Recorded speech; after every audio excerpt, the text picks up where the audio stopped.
জয় যিশু। আজ ৭ই ডিসেম্বর, আগমনকালের দ্বিতীয় রবিবার। প্রথম পাঠ প্রবক্তা ইসায়ার গ্রন্থ হতে বাণী পাঠ। ১১ অধ্যায় ১ থেকে ১০তম পদ। দাউদ বংশের মহান ধর্মরাজ দুর্বল অসহায় মানুষের বিচার করবেন ধর্মেরই নীতিতে। সেদিন জেসে বংশের সেই মূল কাণ্ড থেকে বেরিয়ে আসবে একটি নতুন পল্লব। জেসে বংশের সেই শিকড় থেকে জন্ম নেবে একটি নতুন অঙ্কুর। সেই নতুন অঙ্কুর যিনি, তার ওপর অধিষ্ঠিত থাকবে ভগবানের আত্মিক প্রেরণা, প্রজ্ঞা ও বোধ বুদ্ধিরই আত্মিক প্রেরণা, সৎ উদ্দেশ্য ও সৎ সাহসেরই আত্মিক প্রেরণা, সৎ জ্ঞান ও ভগবৎ সম্ভ্রমেরই আত্মিক প্রেরণা। আর এই ভগবৎ সম্ভ্রম তাকে অনুপ্রাণিত করবে। তিনি বাইরের চেহারা দেখে কারো বিচার করবেন না, পরের কথায় কান দিয়ে রায়ও দেবেন না, বরং তিনি দুর্বল অসহায় মানুষের বিচার করবেন ধর্মেরই নীতিতে। এই পৃথিবীর যত দীনজনের সপক্ষে রায় দেবেন ন্যায়েরই বিধানে। তার বিচারের কশাঘাতে তিনি পৃথিবীকে প্রহার করবেন, দুর্জনকে তিনি হনন করবেন তার মুখের ফুৎকারে। ধর্মিষ্ঠতা হবে তার কটিবাস, বিশ্বস্ততা হবে তার কোমর বন্ধনী। তখন নেকড়ে বাঘ মেষ শাবকের সঙ্গে বাস করবে, চিতাবাঘ শুয়ে থাকবে ছাগল ছানার পাশে, বাছুর আর সিংহের বাচ্চা একসঙ্গেই চড়ে বেড়াবে। একটি ছোট্ট ছেলেই তাদের পথ দেখিয়ে নিয়ে যাবে। গরু আর ভাল্লুক তখন মিলেমিশেই থাকবে, তাদের বাচ্চারাও পাশাপাশি শুয়ে থাকবে। সিংহ বিচুলি খাবে বলদেরই মতো। দুধের শিশু তখন কেউটে সাপের গর্তের ওপর খেলা করবে। বাচ্চা চন্দ্র বুড়ার আস্তানার মধ্যে হাত ঢুকিয়ে দেবে। আমার পবিত্র পর্বতের কোথাও কেউ কোনো কিছুর ক্ষতি বা ধ্বংস করবেই না তখন। কেননা জলরাশি যেমন সমুদ্র গর্ভ সম্পূর্ণ ঢেকে থাকে, সমগ্র পৃথিবীও তেমনি ভগবৎ জ্ঞানে আপ্লুতই থাকবে। সেদিন জেসে বংশের সেই মূল শিকড় যিনি, তিনি সকল জাতির সামনে হয়ে দাঁড়াবেন যেন এক সংকেত নিশানেরই মতো। বিজাতীয়রা তখন তার সন্ধানে উন্মুখ হয়ে উঠবে। গৌরবে ভূষিত হবে তার বাসভূমি। প্রভুর বাণী। ঈশ্বরকে ধন্যবাদ। সামসঙ্গীত ৭২, ১ থেকে ২ পদ, ৭ থেকে ৮ পদ, ১২ থেকে ১৩ পদ এবং ১৭ পদ। ধুয়ো। প্রভুর রাজ্য হবে ধর্মরাজ্য, শান্তি সেখানে থাকবে চিরকাল। হে ঈশ্বর, তোমার ন্যায় নিষ্ঠা জাগিয়ে তুলো এই রাজার অন্তরে, এই রাজপুত্রের অন্তরে তোমার ধর্মময়তা। তোমার জাতির মানুষকে তিনি যেন শাসন করেন ধর্মের নীতিতে, দুঃখী দরিদ্রের বিচার করেন যেন ন্যায়েরই বিধানে। তার রাজত্বকালে ন্যায় ধর্ম যেন হয় পূর্ণ বিকশিত। চন্দ্র যতদিন না নিরালোক হয়, ততদিন দেশে যেন পর্যাপ্ত সুখ শান্তি বিরাজিত থাকে। তার প্রভুত্ব যেন প্রসারিত হয় এক সাগর থেকে আর এক সাগরে, মহানদী থেকে পৃথিবীর প্রান্ত সীমায়। তার শরণাগত দরিদ্রকে তিনি তো করবেন উদ্ধার, অসহায় দুঃখী মানুষকে করবেন উদ্ধার। দুর্বল ও দরিদ্রের প্রতি সদয় হবেন তিনি, যত দরিদ্রের প্রাণ বাঁচাবেন তিনি।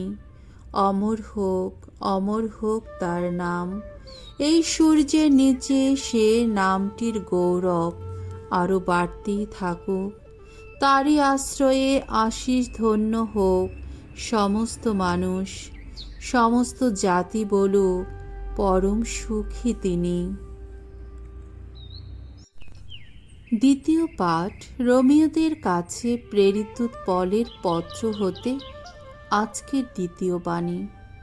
15 অধ্যায় 4 থেকে 9 পদ। শাস্ত্রের উচ্চারিত আশার বাণীতে উদ্দীপিত হয়ে আমরা মানব মুক্তিদাতা খ্রিস্টের অপেক্ষায় রয়েছি। প্রিয়জনেরা, পুরাকালে শাস্ত্রে যা কিছু লেখা হয়েছিল প্রকৃতপক্ষে আমাদের ধর্ম শিক্ষা দেওয়ার জন্যেই তা লেখা হয়েছিল, যাতে শাস্ত্রবাণী আমাদের অন্তরে যে নিষ্ঠা এবং যে আশ্বাস জাগিয়ে তোলে, তার ফলে আমরা যেন আশায় উদ্দীপিত হতে পারি। সমস্ত নিষ্ঠা ও আশ্বাসের উৎস স্বয়ং ঈশ্বর তোমাদের এই বর প্রদান করুন। খ্রিস্ট যিশুর আদর্শ অনুসারে তোমরা যেন পরস্পর এক প্রাণ হতে পারো, আর এইভাবে একই মনোভাব নিয়ে তোমরা যেন মিলিত কণ্ঠে আমাদের প্রভু যীশু খ্রিস্টের ঈশ্বর ও পিতার মহিমা কীর্তন করতে পারো। তাই ঈশ্বরের মহিমা যাতে প্রকাশিত হয়, সেই জন্যে স্বয়ং খ্রিস্ট যেভাবে তোমাদের কাছে টেনে নিয়েছেন, তোমরাও পরস্পরকে তেমনি কাছে টেনে নাও। আমি তোমাদের বলছি, খ্রিস্ট যে নিজেকে ইহুদিদের সেবক করেছিলেন, তার কারণ তিনি তাদের কুলপতিদের প্রতি উচ্চারিত সমস্ত ঐশ্য প্রতিশ্রুতি পূর্ণ করেই ঈশ্বরের সত্যনিষ্ঠা প্রমাণ করতে চেয়েছিলেন। এদিকে বিজাতীয়রা কিন্তু ঈশ্বরের করুণা পেয়েছে বলেই তার মহিমা কীর্তন করে। শাস্ত্রে তো লেখায় আছে, তাই আমি বিজাতীয়দের সামনে তোমার বন্দনায় মুখর হব, কীর্তন করব তোমার নাম। প্রভুর বাণী। ঈশ্বরকে ধন্যবাদ। বাণী বন্দনা। জয় জয় প্রভুর জয়। তোমরা প্রভুর আসার পথ প্রস্তুত করো, প্রভুর আসার পথটি সুগম করো। ঈশ্বরের ত্রাণ কর্ম দেখুক সকল মানুষ। জয় জয় প্রভুর জয়। মঙ্গল সমাচার। মথি রচিত মঙ্গল সমাচার 3 অধ্যায় 1 থেকে 12তম পদ। তোমরা মন ফেরাও, স্বর্গরাজ্য এখন খুব কাছেই। এক সময় জুদেয়ার মরুপ্রান্তরে দেখা গেল দীক্ষাগুরু যোহন বাণী প্রচার করতে শুরু করেছেন। তিনি সকলকে বলছেন, তোমরা মন ফেরাও, স্বর্গরাজ্য এখন খুব কাছেই। এই মানুষটির কথা বলতে গিয়েই তো প্রবক্তা ইসায়া একদিন বলেছিলেন, ওই যে মরুভূমিতে একটি কণ্ঠস্বর ঘোষণা করে চলেছে, তোমরা প্রভুর আসার পথ প্রস্তুত করে রাখো, সোজা সরল করে তুলো তার আসার পথ। এই যোহনের পরনের পোশাকটি ছিল উটের লোম দিয়ে তৈরি। তার কোমরে ছিল চামড়ার একটি বন্ধনী। পঙ্গপাল আর বনের মধুই খেতেন তিনি। জেরুসালেম এবং সমগ্র জুদেয়া ও জর্ডন নদীর 2 ধারের সারা অঞ্চলের লোক তখন তার কাছে আসতে লাগল। তারা সবার সামনে নিজেদের পাপ স্বীকার করতে লাগল, আর তিনিও তখন জর্ডন নদীর জলে তাদের দীক্ষাস্নাত করতে লাগলেন।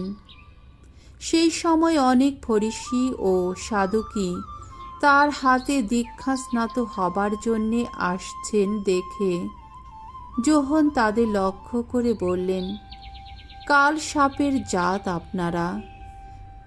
যে দারুণ ক্রোধ নেমে আসছে, তার হাত থেকে পালিয়ে বাঁচবার বুদ্ধি কে দিল আপনাদের?